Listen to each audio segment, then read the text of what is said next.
Well, good morning, everyone. Today is a good day for a good day.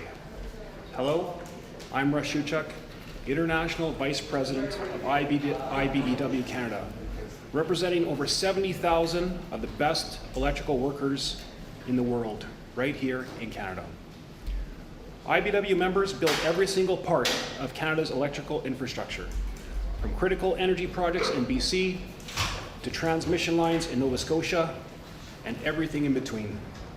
AI data centers, high-rise construction, battery plants, oil and gas, nuclear, transmission, power generation, wind, and solar. All done by properly trained, certified electrical workers here in this great country. One thing is clear, Prime Minister Carney's government is building, and they're building alongside the IBEW.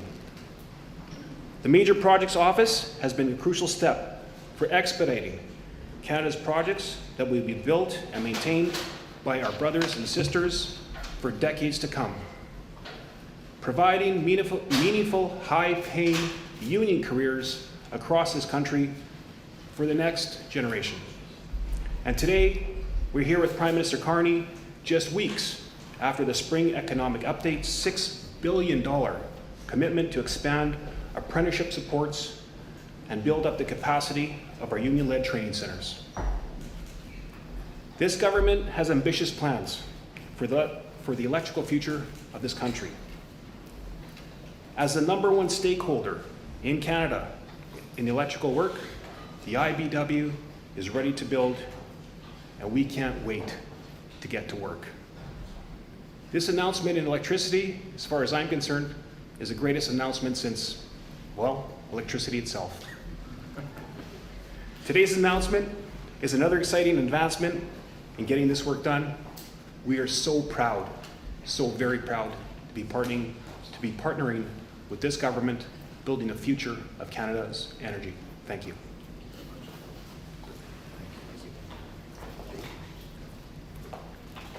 Well, thank you, Russ, and it's really great to have you start this to talk about how today's announcement is good for workers right across our country. Good morning, everyone. Bonjour à tout le monde. I'm so excited to be here today. I'm actually sharing your excitement and pride, and the future is electric. Today's announcement of a national electricity strategy is about ensuring Canada has the affordable, reliable, clean electricity we need, not just for today, but for the decades ahead. We know that the path to net zero, to fighting climate change, and to building a strong and resilient economy runs through electrification. And today, we're laying that path.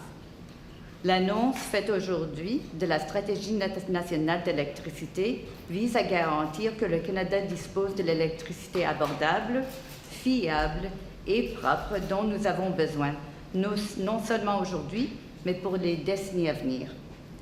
Nous savons que la voie vers la carboneutralité, la lutte contre le changement climatique et la construction d'une économie forte et résiliente passe par l'électrification. Et aujourd'hui, nous traçons cette voie. Yesterday marked the 1-year anniversary since I was appointed as a Minister of Environment and Climate Change for Canada. And it's a chance to look back at all that we've accomplished so far. We've put in place a nature strategy that sets protections and sets forward how we're going to move on 30 by 30 for Canada. We have finalized enhanced methane regulations on oil and gas and landfill that will make tangible and significant reductions in our emissions. We've renewed our commitment to international climate finance. We've put in place an auto strategy that has already shown an uptick in sales of electric vehicles. We have arranged and managed cooperation agreements all across our country. And that brings us to today. Because today, the work to electrify Canada, we have done a lot already, but these are the next steps. We look at what the steps have been so far, from Iqaluit and Tolston hydro projects in the north to major wind developments in Nova Scotia to new nuclear generation in Ontario. Canada's building big and building clean. We have moved forward with historic clean electricity and clean technology investment tax credits. We've doubled our investment in clean energy investment through the Canada Infrastructure Bank. And we know that we need to go further and faster. And on that, I'm passing it to the Prime Minister with the exciting news for today. Thank you. Thank you. Thank you very much, Julie. Bonjour tout le monde. Thank you, Julie, for Minister Jabruzen, for that introduction, for your leadership over the course of the last year and going forward. Russ, I'd like to thank you for joining us this morning with your enthusiasm for today's announcement, today's task, or today and tomorrow's task, and for your workers to deliver, make sure that Canada can deliver on it. And we need to deliver because Canada is facing major challenges from a rapidly changing world.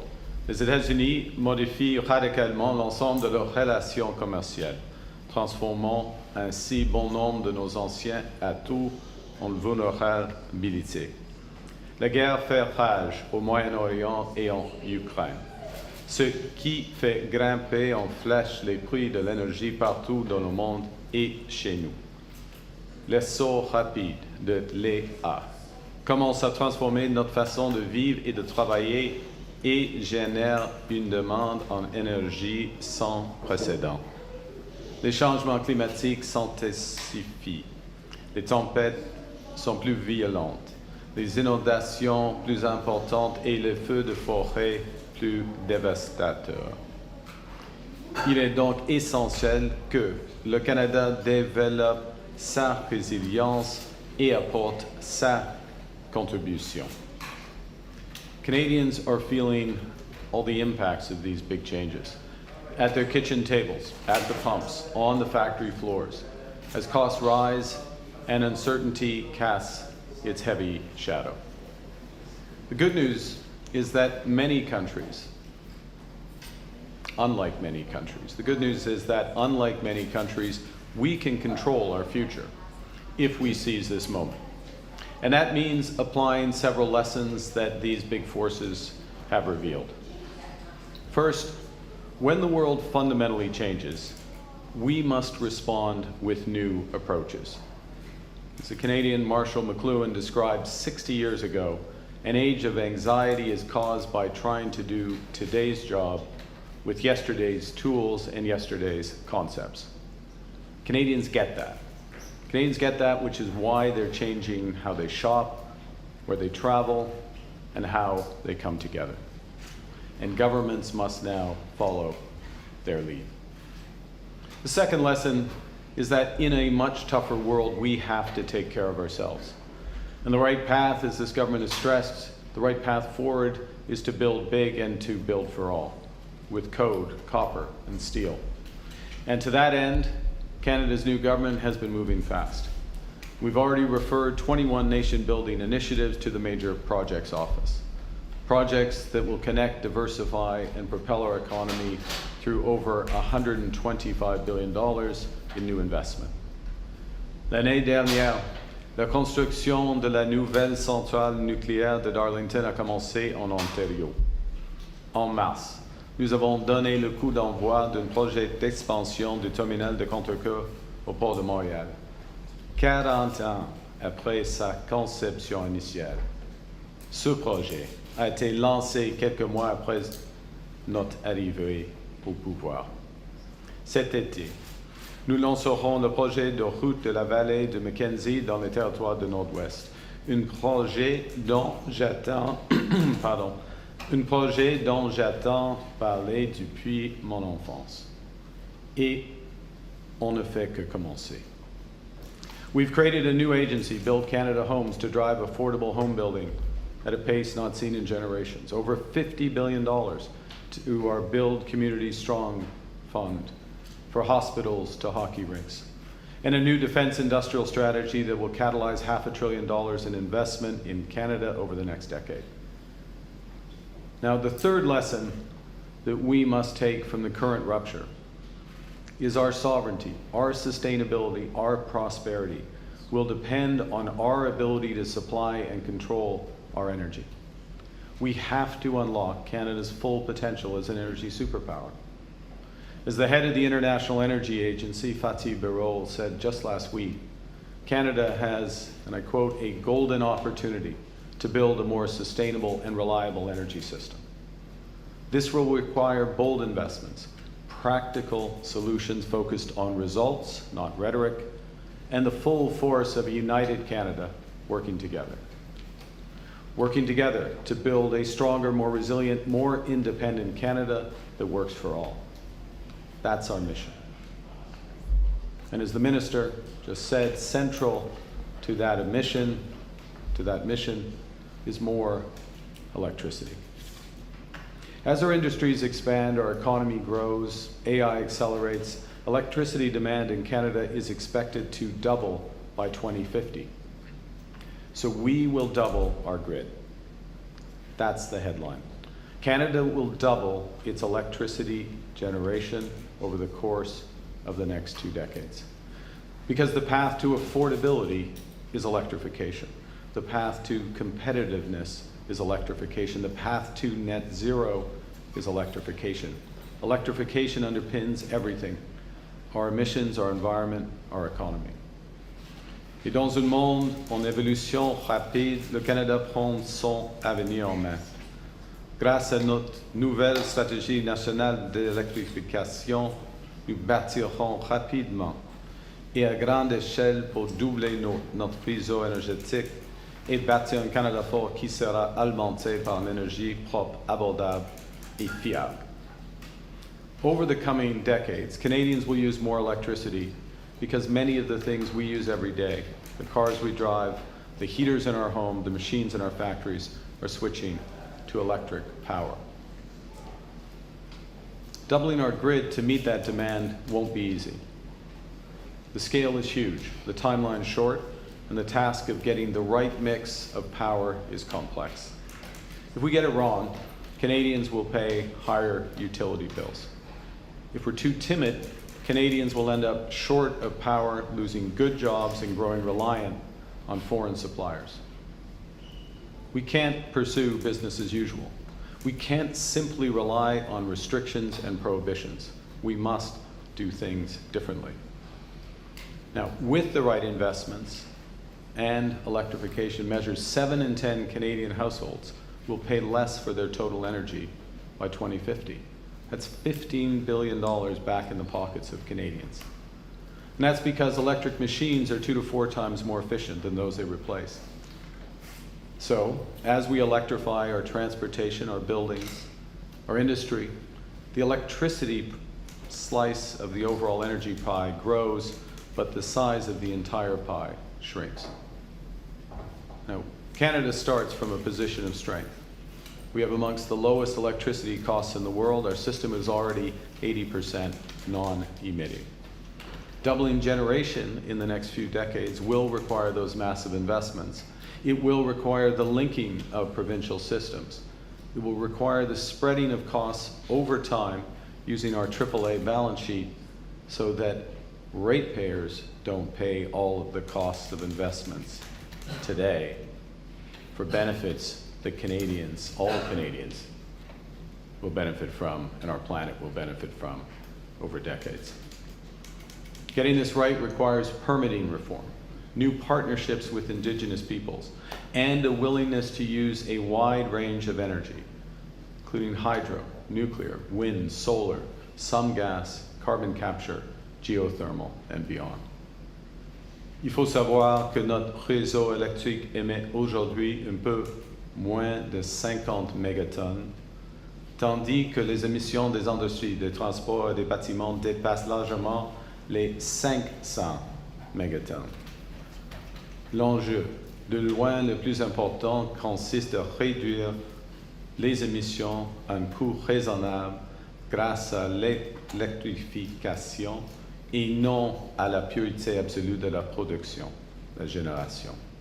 La politique d'électrification ambitieuse permettrait de réduire les émissions jusqu'à 5 fois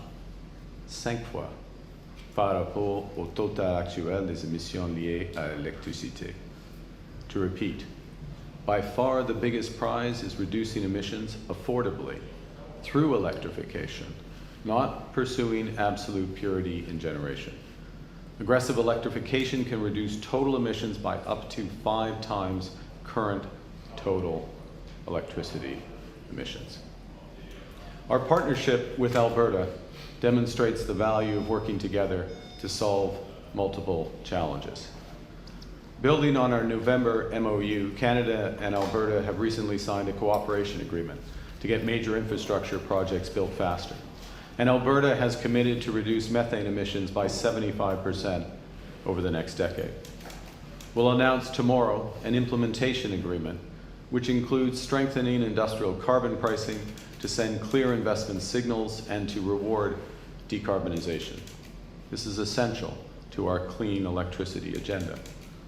To create the conditions to build the clean grid of the future, we need a carbon pricing market that actually works. We will also advance potential pipeline to transport at least 1 million barrels of low-emission Alberta oil a day to new markets. As a prerequisite to this project, we're progressing Pathways, a project that would enable Alberta to export some of the lowest carbon intensity oil in the world while creating an entirely new industry of carbon capture. And we're both committed to exploring new sources of energy, including nuclear, and a more efficient system that connects with neighboring provinces. We need to take the same pragmatic approach of partnership across the country to build new hydro, new nuclear, renewable power, all at scale, together. That's hydro in Quebec, Newfoundland, Manitoba, BC, and the North. Nuclear in New Brunswick, Ontario, Saskatchewan, renewables in the Maritimes and all across Canada. To those ends, Canada's government is launching today consultations on our new electricity strategy. And over the next few months, we'll work with provinces, territories, Indigenous peoples, utilities, unions, to identify the actions needed to double our grid most effectively and affordably. The strategy rests on 4 pillars: build, connect, train, and make. And first, as you've heard us say before, it is time to build. We need to build more transmission lines, more transformers, more wires, more power. Alors, nous accélérons déjà la mise en œuvre de plusieurs projets d'énergie propre qui permettront d'ajouter des milliers de mégawatts à notre réseau électrique. Les éléments nécessaires à l'électrification sont en place. Des crédits d'impôt à l'investissement remboursables, le taux d'imposition sur les investissements les plus avantageux de G7, des prêts de la Banque de l'infrastructure du Canada et du financement par le Fonds de croissance du Canada.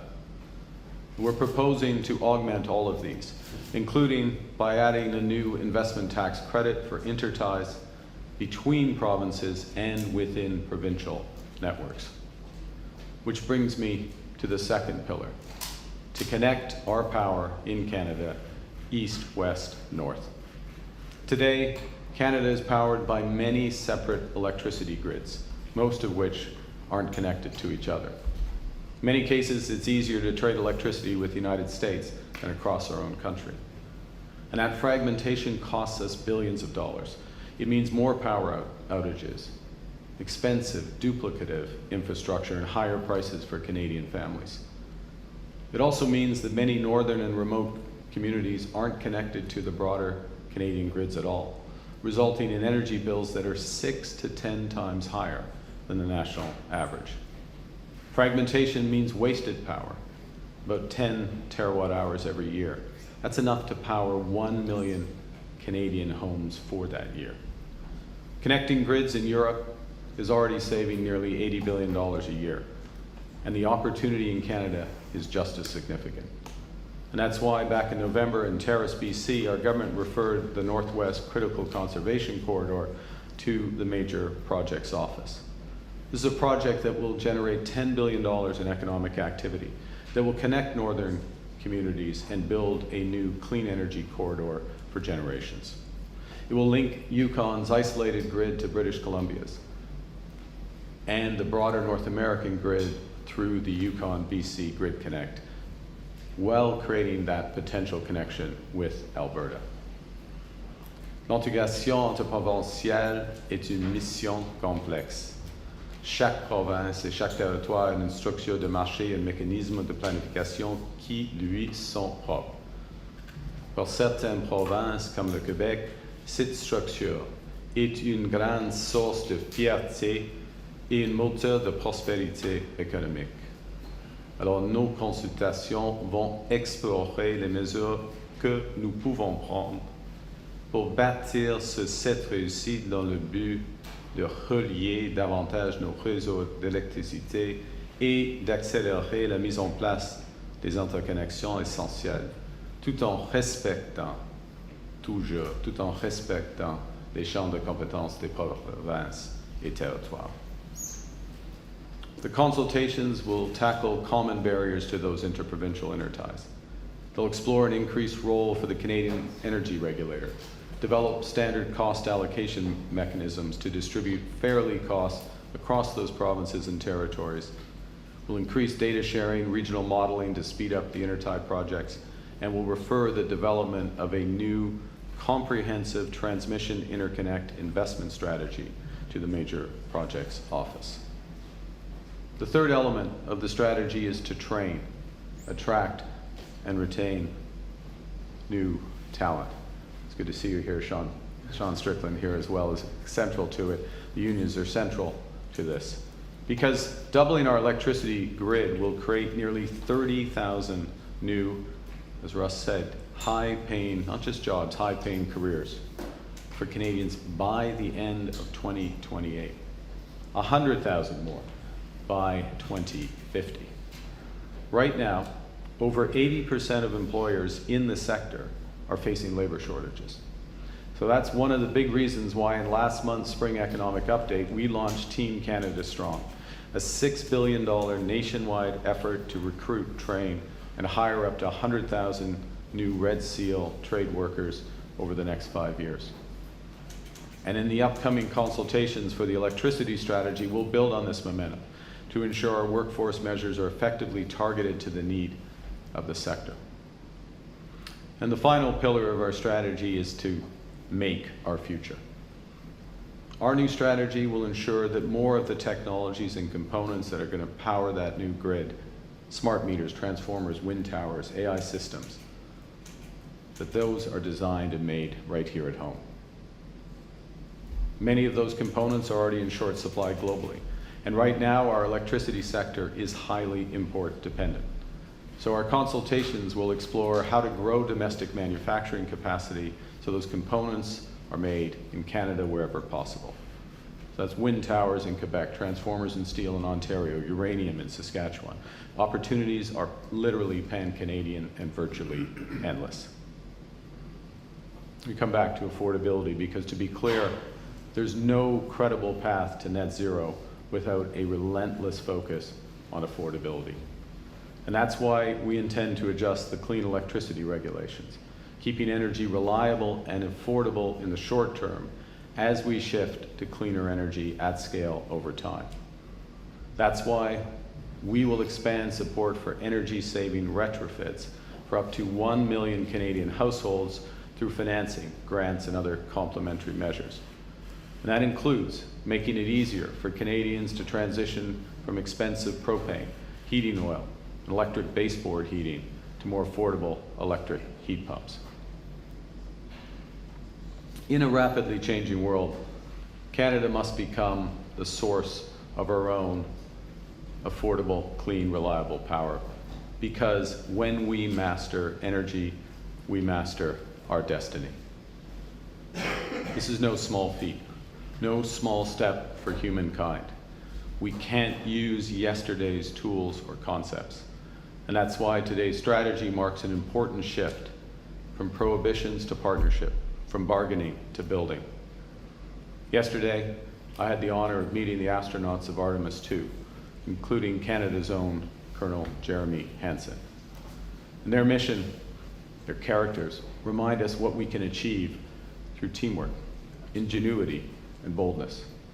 And that's the spirit that we're all coming together to launch our mission to build Canada strong, to power Canada strong for all and for all generations. Thank you very much for your attention and responsibility. Conference. First question goes to Radio Canada. Bonjour, Madame Média et Madame à la place. Votre prédécesseur, Justin Trudeau, avait promis de décarboner le réseau électrique d'ici 2050. À quel point est-ce que le gaz naturel va faire partie du plan pour atteindre votre objectif de doubler la production d'électricité d'ici 2050? Merci pour votre question. Premièrement, je veux saluer le progrès qui a été fait pendant le gouvernement de M. Trudeau. Il a changé le trajet des émissions au Canada, a commencé les réductions d'émissions ici au Canada. Maintenant, ce qui est nécessaire est de renforcer le progrès avec des grands investissements, avec une concentration sans relâche sur l'abordabilité immédiate. Parce que pendant les dernières années, il y a une crise de pouvoir d'achat au Québec, à travers le Canada, une crise d'abordabilité. Et ce qui est nécessaire est de mettre, mettre l'accent sur l'abordabilité à court terme, et ce sera un rôle pour un morceau de gaz naturel, de génération de gaz naturel, dans certaines provinces, certains marchés d'électricité. Alors, il y aura un rôle, ça c'est clair pour nous, et c'est clair dans notre stratégie, mais en même temps, c'est un complément d'un beaucoup plus large investissement dans l'énergie propre, hydro, nucléaire, et les renouvelables et tout cela. Puis par rapport au protocole d'entente avec l'Alberta, on voit que vous êtes prêt à faire beaucoup de concessions pour Daniel Smith. Est-ce que vous iriez aussi loin s'il n'y avait pas de menace référendaire en Alberta? Est-ce que vous pensez que ça prend un pipeline pour garantir l'unité nationale? Dans un mot, non.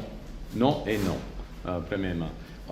Le protocole d'entente, il y aura, comme je viens de dire, il y aura une annonce plus détaillée demain avec le Premier ministre Smith et moi à Calgary.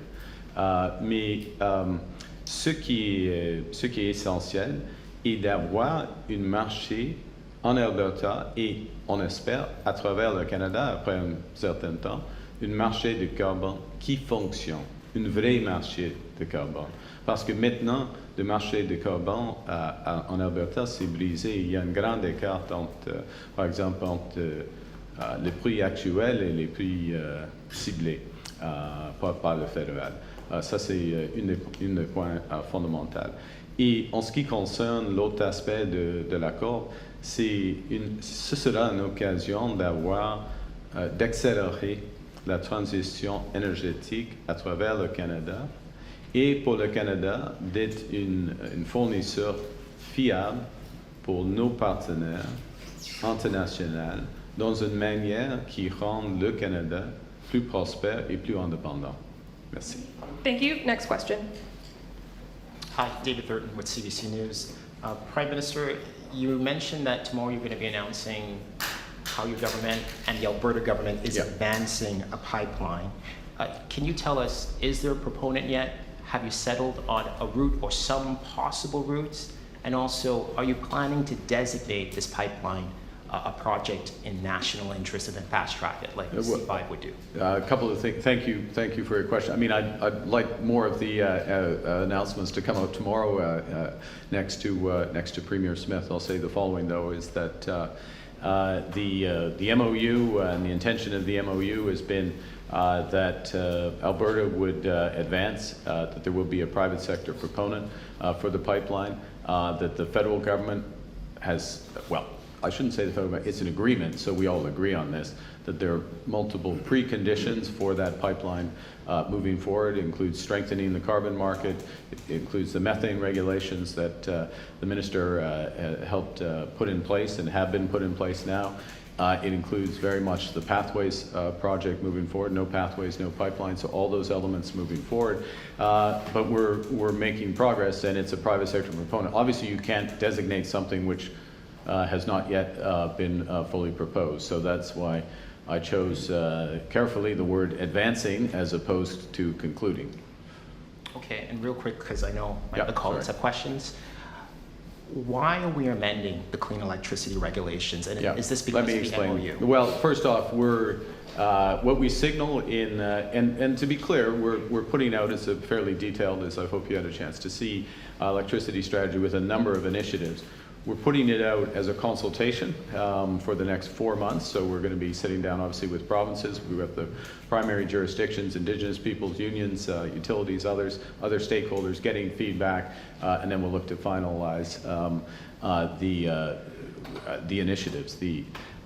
So with respect to the clean electricity regs, it goes back to, if I may, the first question from your colleagues at Radio Can, or an element of the first question, which is that a role for natural gas, is there a role for natural gas in the transition in some provinces? That was part of my answer, remembering that different provinces, different electricity markets start from different positions. So we're taking a very practical approach here, recognizing that under some interpretations of the current electricity regulations, it'd be difficult to build some additional natural gas that would complement much bigger builds. And to be clear, the orders of magnitude, the clean electricity build from hydro through to renewables is going to be much bigger than what we're talking about specifically. But to have those complements in some markets, particularly as it takes some time to bring those markets together, that helps deliver affordability. We have some of the cheapest gas in the world in Canada. It can be efficient, delivers affordability, but the electricity regs need to be consistent with that. Can't have them set up necessarily that's going to strand a series of assets, but then how do you offset those assets down the road with carbon credits? And we've laid out the broad strokes of that, and that's what we'll have more detailed discussions on. Next question. Bonjour, Monsieur le Premier ministre, Antoine Trépanier de la presse. Je comprends que vous lancez des consultations avec les provinces, mais particulièrement pour le Québec, avec Oui. le plan d'Hydro-Québec pour les 10 prochaines années. Absolument. Quelles sont vos attentes par rapport au Québec? Quelles sont vos attentes par rapport à Hydro-Québec? Et qu'est-ce que vous avez à offrir au Québec dans cette stratégie? Oui, merci. Ouais, premièrement, je voudrais saluer les initiatives d'Hydro-Québec, et ce n'est pas seulement parce que le greffier actuel du Conseil a été le PDG, mais l'ambition de Hydro-Québec est formidable. Formidable pour le Québec, formidable pour le Canada, et va avancer les objectifs pour le Québec et pour le Canada. Premier point. Deuxième point.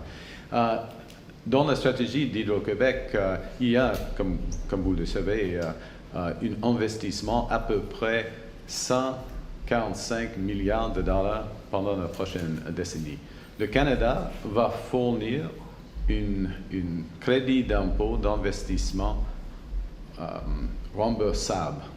C'est un grand montant d'argent, c'est une grande incitative. Ça change les économies, les rendements pour Hydro-Québec. Et c'est une grande incentive pour accélérer ce investissement. Premier point. Deuxième point. Il y a des projets, par exemple Churchill Falls, qui impliquent d'autres provinces, dans ce cas la Terre-Neuve et Labrador. Alors, il y a la possibilité que le gouvernement du Canada peut trouver ou faire un complément des solutions entre les provinces. Et on a des discussions sur cela. Et puis, nos incentives pour les ménages et tout cela, ça implique tous les ménages québécois. Par rapport à la visite de M. Trump en Chine, Ah oui. Vous avez fait l'objet de beaucoup de critiques aux États-Unis quand vous avez conclu une entente sur les véhicules électriques. Là, on a entendu un beau vocabulaire on était presque amis là, entre les États-Unis et la Chine.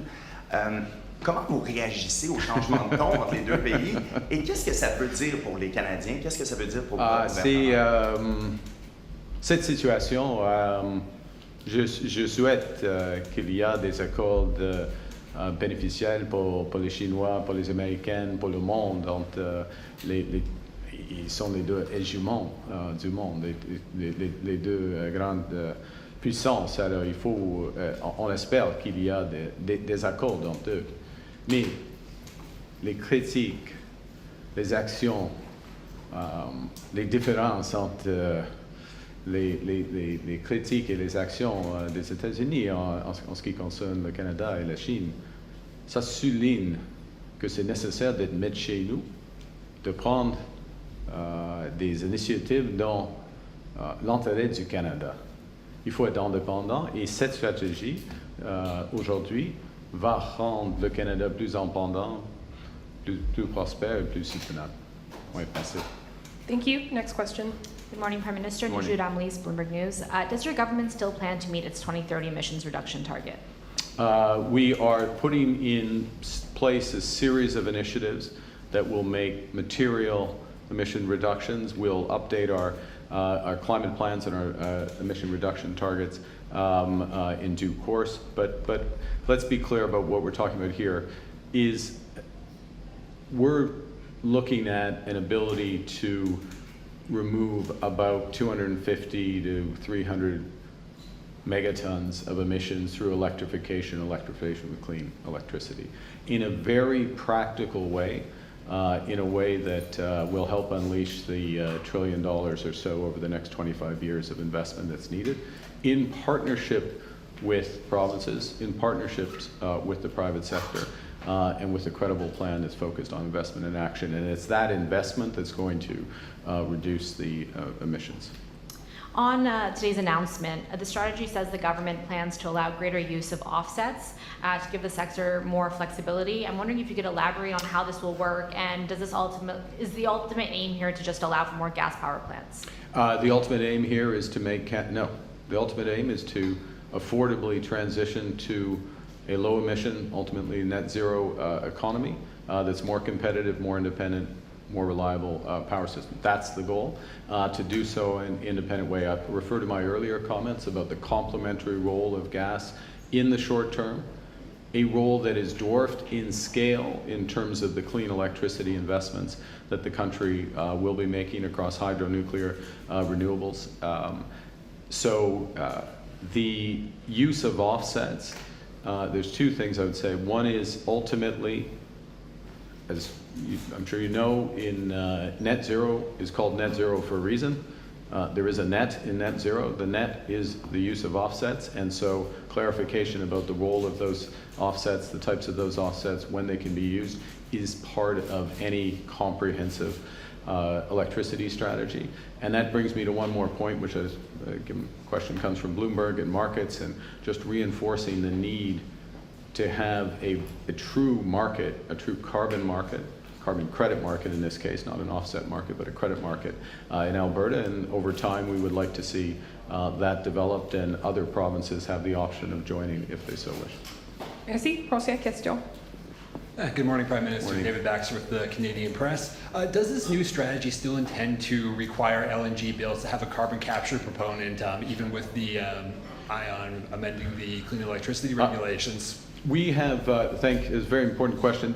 One of the things which you may have seen, but I'll draw your attention to it in the spring economic statement, is the accelerated, the capital cost allowance for LNG projects.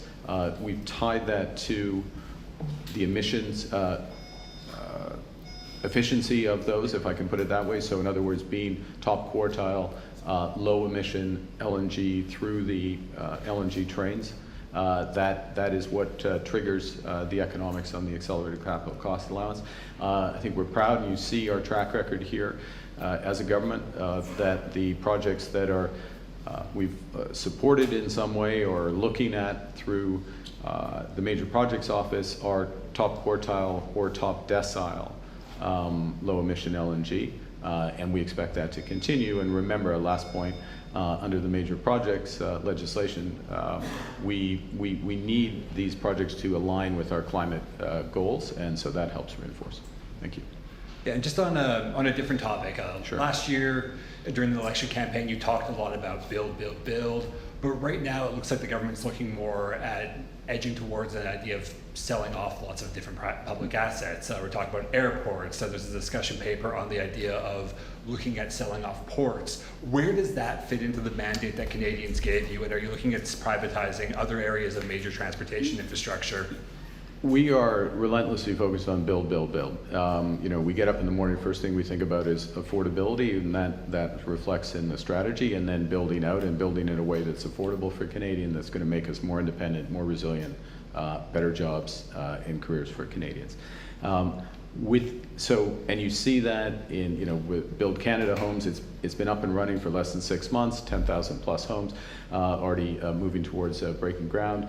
The Build Community Strong Fund, you see in the defense industrial side, you've seen I referenced in my remarks Contrecoeur, Mackenzie Valley Highway. There's a series of other announcements that have been made and are about to be made that are building construction in this. And everything about this electricity strategy is about building a cleaner and stronger. So that's there.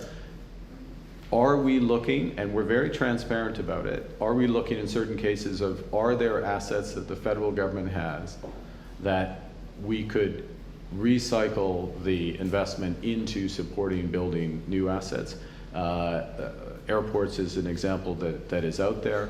I think the port reference is within a much broader series of things. I don't view it personally as a top priority, but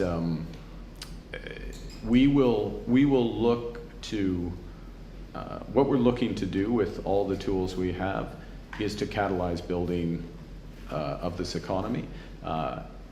If there are some assets that the federal government has that can help with that process, we'll look at it as part of a comprehensive approach. Next question. Abigail Beeman, CTV News. How worried are you about the prospect of Alberta voting to separate, and do you believe a referendum should be held? A couple of things. One is, first, my role and the role of the federal government is, and we're pursuing this, is to practice cooperative federalism, to work with the provinces, work with the territories, work with Indigenous Canadians, and get things done on behalf of all Canadians. That's what we're doing with the province of Alberta. As someone who was raised in Alberta, proud Albertan, I view that very much the best place for Alberta is in Canada, and certainly a Canada that works, which is what we're pursuing. And I think the evidence, well, others will judge, but we're making that progress on behalf of Albertans. But by making Alberta stronger, we're making all of Canada stronger. Look, in terms of any referendum, we're a democracy. We have certain standards and an ability for provinces to hold referenda on a variety of subjects, and if following the rules they hold referendums, obviously we support that. That means respecting the rights of Indigenous peoples, respecting the rights of people to privacy. It means if it's a referendum on separation in any province, it has to be consistent with the Clarity Act, and our role is to make sure those it's the role of other authorities in many cases to ensure that those rights are respected. With respect to the Clarity Act, as I'm sure you know, ultimately Parliament has a role in making the judgment about the question. But I'll go back and then hand back to you, Abigail. I'll go back to where I started. The core thing is working with the provinces, whether it's Alberta, Nova Scotia, whichever province or territory, to make the country work, and that's what this government is focused on. En français, en ce qui concerne quel aspect? Qu'il devrait, c'est un choix de. Il y a des règles, il faut suivre des règles pour des référendums, et il faut respecter les droits des individus, les droits des libertés des individus, des droits de privacy, pardon, privé, des droits privés, en effet, oui. Et puis, des droits des peuples autochtones, ils viennent d'avoir, comme vous le savez, un jugement hier sur cela. Mais dans ce contexte, il y a des responsabilités pour le Parlement du Canada, dans un contexte d'un référendum, n'importe quel référendum sur la souveraineté, de rendre un jugement sur la clarté de la question. Mais nous sommes une démocratie. Dans ce contexte, le peuple d'Alberta peut suivre un référendum si on suit des règles de rendre le fédéralisme effectif et de renforcer la force d'Alberta dans un Canada fort. Merci. On today's announcement, with the energy wallet, your government is predicting that Canadians' use of gas-powered cars goes way down by 2050. And I'm wondering how we can be so sure about EVs as the path forward, specifically when you look at the news out of Honda. Well, a couple of things. One, it's a question, ultimately this is going to be a question of affordability, reliability, the performance of those vehicles, the relative costs there. The first component of that is going to be building electricity that itself is affordable. I mean, we start from an enviable position in the country, Canada, relative to international peers, some of the lowest electricity costs in the world. We want to reinforce that. That's why we need a comprehensive strategy that builds in the right order, that uses all the tools we have in order to spread costs over time, and that brings as many of the grids together as possible. Canadians will then make the choice what kind of vehicles they want to drive. Look, with respect to Honda, it's obviously a disappointing decision. It's a decision about additional jobs, not current jobs, as you know, in Alston, but it's a disappointing decision. It's a decision that reflects the broader strategic position and financial position of that company. It's part of a global series of decisions that they've taken. I think what's clear and has only been reinforced by the spikes in gasoline and prices and worldwide, and the volatility of those prices. You know, electricity prices aren't moving all around. Is that plus technological developments, the shift towards lower emission vehicles is certainly progressing globally and likely to progress here. But those are choices of Canadians. Those are choices Canadians will make. Thank you, Prime Minister. This will be last question. Mackenzie Gray, Global News. Yeah. Hi, Prime Minister. We've heard from the Japanese ambassador as well from Honda itself saying that uncertainty around CUSMA and U.S. tariffs is a part of the decision-making process in regards to Alliston. Can you update us on where we are with the Americans and when we can expect formal negotiations to start with that? Well, as we've said, we're ready to sit down for those negotiations. We know what the major trade issues are for the United States. We have a series of issues around the strategic sectors, including the auto sector, the steel sector, aluminum, forest products, particularly, now derivatives of copper and aluminum and steel. There are big opportunities for both of us if we can come to an agreement. It takes the Americans to focus, and I'm sure once they're finished with their discussions with China, they'll focus. The World Cup is coming, and there are people in Vancouver who are very concerned that that could be some of the last soccer games they see at BC Place, with the potential for the Whitecaps to relocate to Las Vegas. What has your government done to make sure that doesn't happen, and have you been involved in any way in those negotiations? The short answer, I have not been involved. Yes, the World Cup is coming. Yes, we are looking forward to it. Yes, anyone internationally watching this, there are 3 hosts of the World Cup, and I've got to say the warmest welcome is going to be in Canada. So we look forward to you coming here, and very much looking forward to, I hope Alfonso Davis is recovering as we speak, but we've got a great side, and we're going to move forward with that. Look, in terms of the Whitecaps specifically, I'm not personally involved in that. I would obviously like them to stay, but I don't have anything to say on that at this point. Thank you. Thank you, Prime Minister. That concludes today's press conference. I'll take one last. Sorry. Daniel, Thanks sorry. very much. Alex Balling of the Toronto Yeah. Star. Yeah. Just going back to Najud's question, I think you said update to the targets in due course. Can you just expand on that? Are we going Due course is due course, Alex. But Yeah. we're changing our climate. Oh, no, that's not what I said. What we are doing, and let's be clear, and this is the approach of this government, is we are focused on investing to get results. We're focused on practical steps that are going to get results. It doesn't do us good to be sitting in court all the time with provinces It doesn't do us good to be talking past each other. What it does do us good is to come together, specific projects. You know, in the end, these aren't words on a page. This is Russ, this is Sean, this is Frank and Francis and their colleagues going out and building things, connecting things, making progress. That's what we're focused on. That's what's going to deliver the results. What you're seeing today is the next iteration of a strategy that's all connected.